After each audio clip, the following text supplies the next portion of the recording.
Om Swastiastu.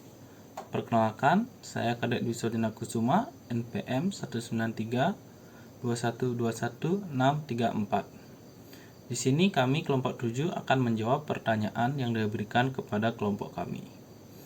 Pertanyaan pertama akan saya jawab. Pertanyaannya adalah, mengapa beberapa perusahaan multinasional lebih memilih untuk memasuki pasar tertentu melalui kantor penghubung terlebih dahulu? Menurut saya, perusahaan multinasional memasuki pasar tertentu melalui kantor penghubung karena setiap negara memiliki kondisi pasar yang berbeda. Dengan adanya kantor penghubung, perusahaan multinasional dapat mengetahui kondisi pasar yang akan dituju, seperti apa yang dibutuhkan di pasar tersebut dan lain-lain. Selain itu, kantor penghubung juga dapat membantu dalam mengurus kepentingan perusahaan. Sekian dari saya, akan dilanjutkan oleh teman saya. Perkenalkan, nama saya Nika Deana Dela Puspita, NPM 067. Di sini saya akan menjawab pertanyaan dari soal nomor 2, di mana pertanyaannya yaitu, apa kelemahan dari proporsi kepemilikan 50-50 pada usaha patungan atau joint venture? Jadi, kelemahan dari proporsi kepemilikan 50-50 pada usaha patungan atau joint venture yaitu yang pertama, ada tujuannya yang tidak jelas. Jadi meskipun dibuat perjanjian dan kesepakatan dengan segala ketentuan dan peraturannya, namun tujuan dari usaha patungan seringkali tidak jelas. Hal ini bisa saja disebabkan oleh kurangnya komitmen dari masing-masing pihak yang terlibat dalam perjanjian untuk mensukseskan proyek dari usaha tersebut. Yang kedua yaitu fleksibilitas dapat dibatasi bahkan dihilangkan. Jadi fleksibilitas dalam usaha patungan menjadi keuntungan sekaligus kerugian. Sebab fleksibilitas dalam kemitraan ini dapat dibatasi bahkan dihilangkan.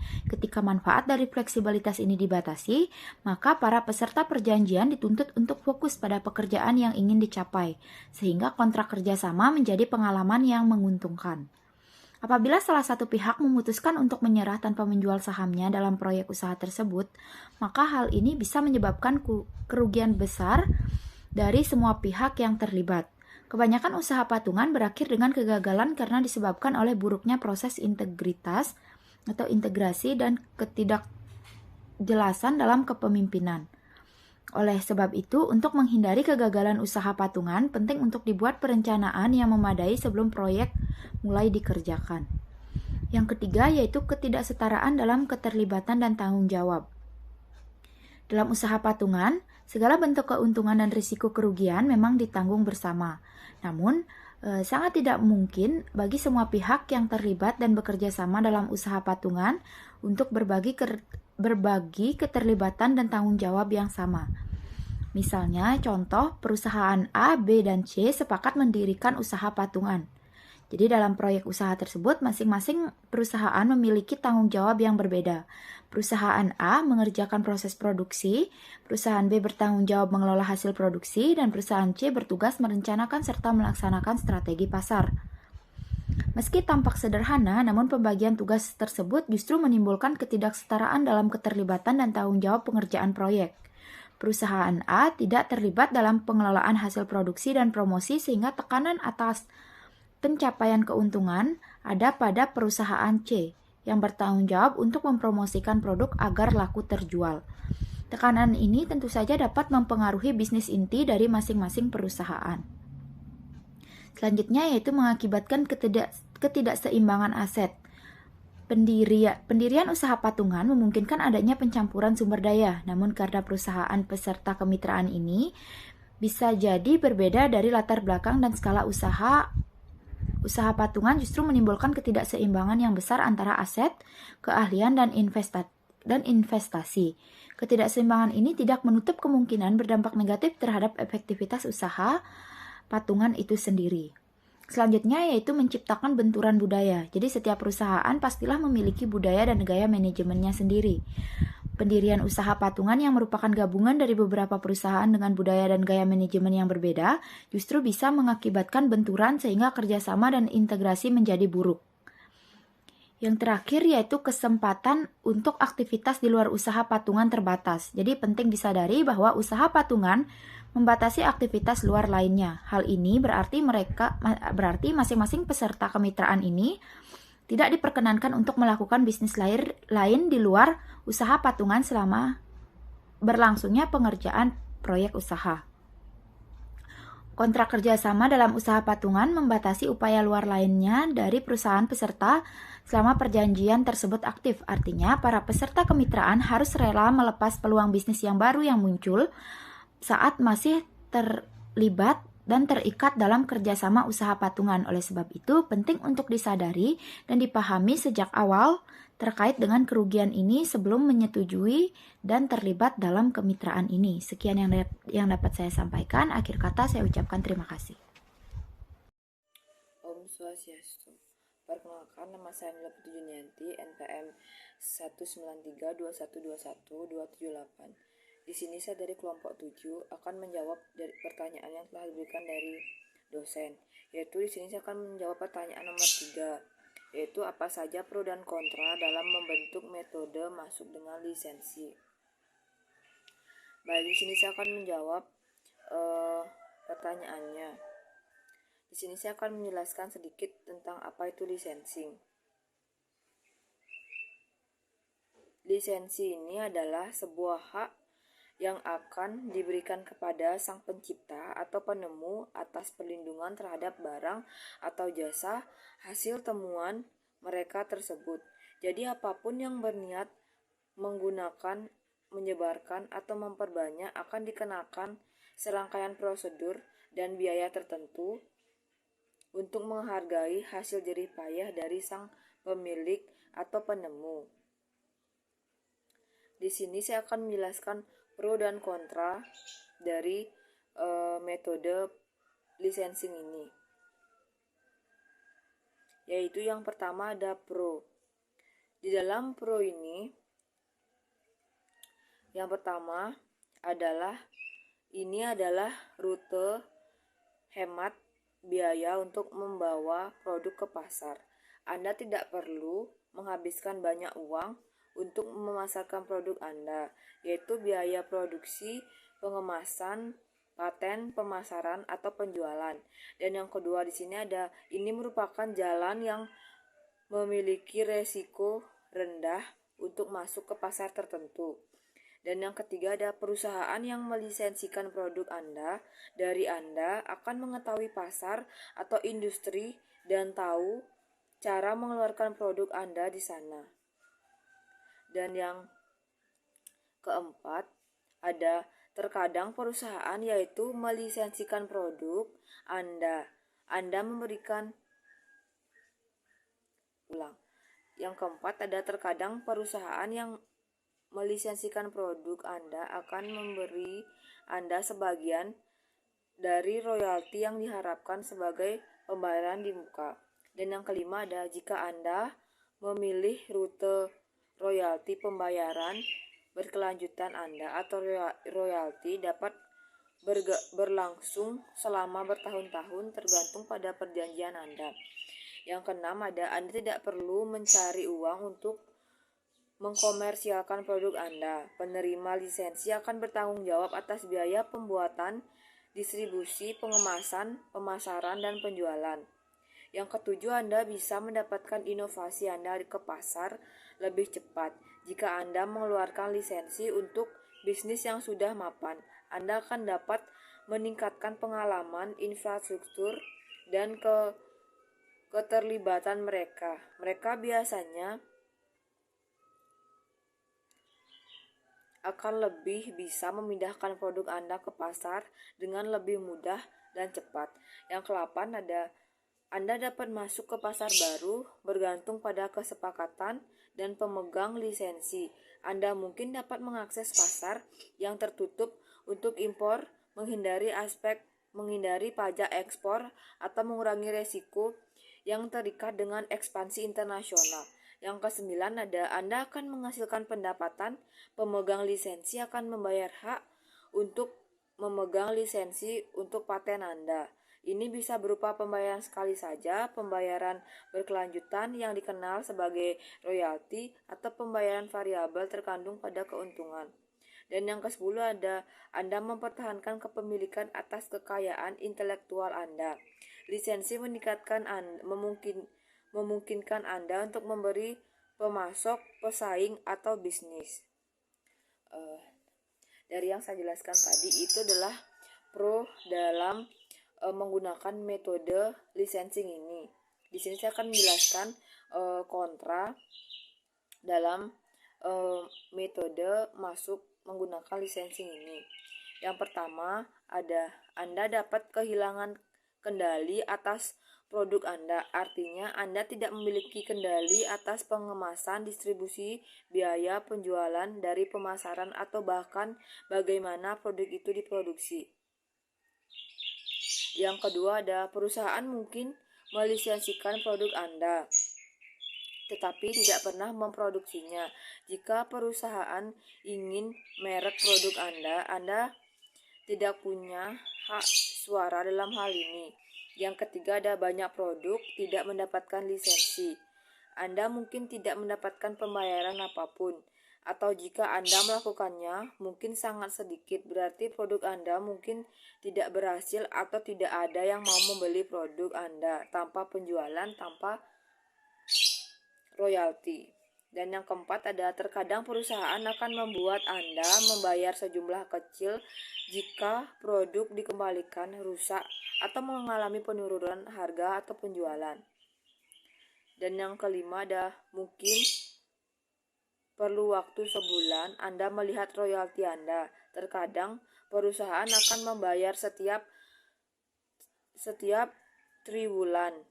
Walaupun ini mungkin terdengar bagus, 4/4 dalam setahun. Setiap triwulan adalah 3 bulan. Setiap 3 bulan Anda mendapatkan cek atau menyediakan produk Anda jual. Anda mungkin tidak benar-benar mendapatkan uang sampai kuartal berikutnya setelah penjualan produk. Seperti yang Anda lihat, ada beberapa hal yang ingin Anda pertimbangkan sebelum beralih menggunakan lisensi. Beberapa kemungkinan melihat pro kontra lebih besar daripada kontra.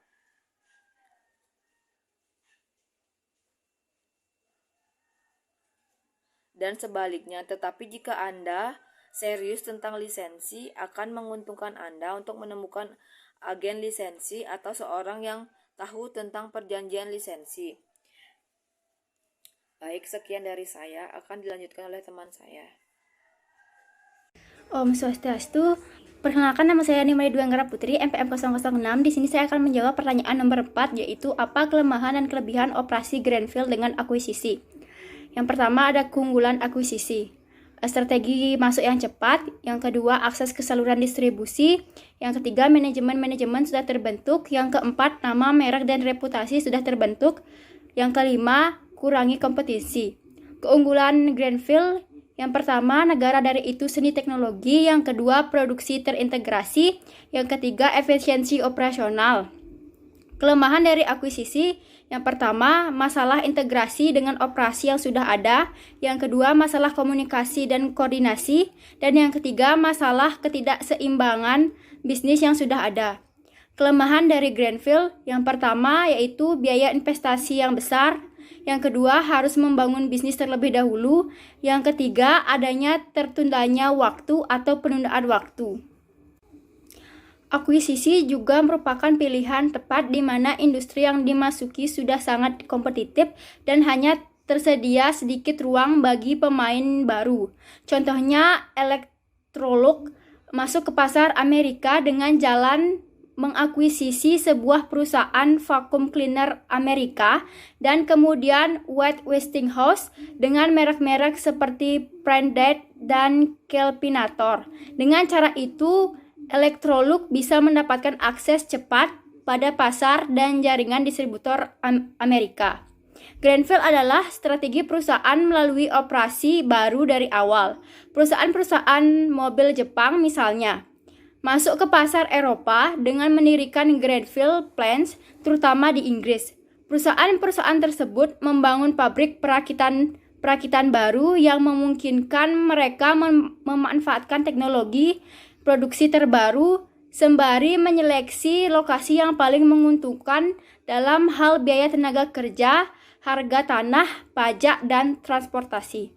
Sekian jawaban dari saya. Perkenalkan, nama saya Eka Arianana, NPM 196. Di sini saya akan menjawab pertanyaan nomor 5, yaitu pertanyaannya, mekanisme apa yang dapat digunakan perusahaan untuk melindungi diri mereka sendiri dari hubungan kemitraan yang berakhir buruk. Nah, menurut saya di sini ada 4 mekanisme, yaitu yang pertama ada perbaiki dari awal. Ini merupakan salah satu cara untuk memastikan bahwa kemitraan berjalan dengan lancar adalah dengan memiliki perjanjian kemitraan yang jelas yang diuraikan sebelum perusahaan berjabat tangan. Perusahaan dan mitra perusahaan menyetujui tujuan perusahaan serta strategi dan taktik yang perusahaan rencanakan. Yang kedua, jangan biarkan konflik berlarut. Mitra bisnis yang tidak rukun atau berada dalam konflik berkelanjutan memiliki jalan yang berat di depan. Daripada membiarkan konflik memburuk ke titik didih, selalu berusaha untuk menyelesaikan masalah dengan segera. Ini yang terbaik untuk kesehatan mental kedua mitra dan keberhasilan bisnis. Dan yang ketiga, setuju untuk mendiskusikan. Bagian penting dari penyelesaian konflik kemitraan adalah untuk membahas masalah dan pekerjaan menuju resolusi. Tetapkan waktu di mana perusahaan dan mitra bisnis perusahaan bisa membicarakan ini dengan jernih. Dan yang terakhir,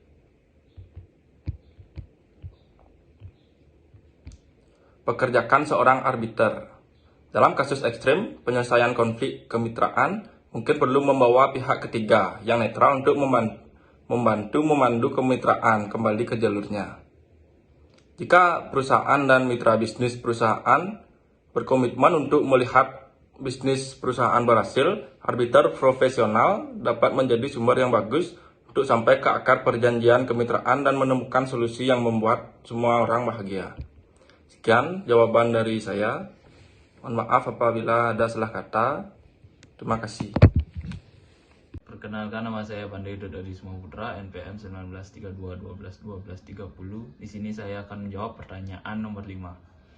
Berikut mekanisme yang dapat dilakukan perusahaan agar terhindar dari hubungan kemitraan yang berakhir buruk, yaitu 1. Mulailah dari daftar tambahan sumber daya yang memenuhi sasaran dan tujuan tertentu sumber daya seperti pendanaan yang meningkat, kepakaran teknik, visabilitas, dan lebih luas. 2. Identifikasi daftar organisasi yang mungkin terkait dengan isu sosial yang ada, sesuatu yang terkait pada misi bisnis mereka, produk dan jasa, basis pelanggan, dan semangat karyawan. 3. Mendekati potensi mitra untuk mencari tahu lebih banyak tentang apa isu sosial yang menjadi prioritas dan menarik bagi mereka dan bagaimana kaitannya dengan isu sosial. 4. Simaklah kebutuhan bisnis mitra potensial. 5. Bahaslah dengan mitra mengenai isu sosial yang didukung organisasi dan pilihlah mana yang paling menarik. 6. Siapkan dan berikan proposal bagi mitra yang paling tertarik untuk mendukung upaya perusahaan. 7. Berpartisipasilah dalam menyusun rencana implementasi. 8. Tawaran untuk menangani administratif teknis lebih banyak. 9. Bentuklah dalam mengukur dan melaporkan hasil. 10. Memberikan pengakuan atas kontribusi perusahaan dengan cara yang disukai mitra perusahaan. Baik, sekian jawaban dari saya. Terima kasih. Sekian jawaban dari kelompok kami. Mohon maaf apabila ada salah kata atau perbuatan yang tidak mengenakan di hati teman-teman. Akhir kata kami tutup dengan paramat Santi. Om Santi Santi Santi Om.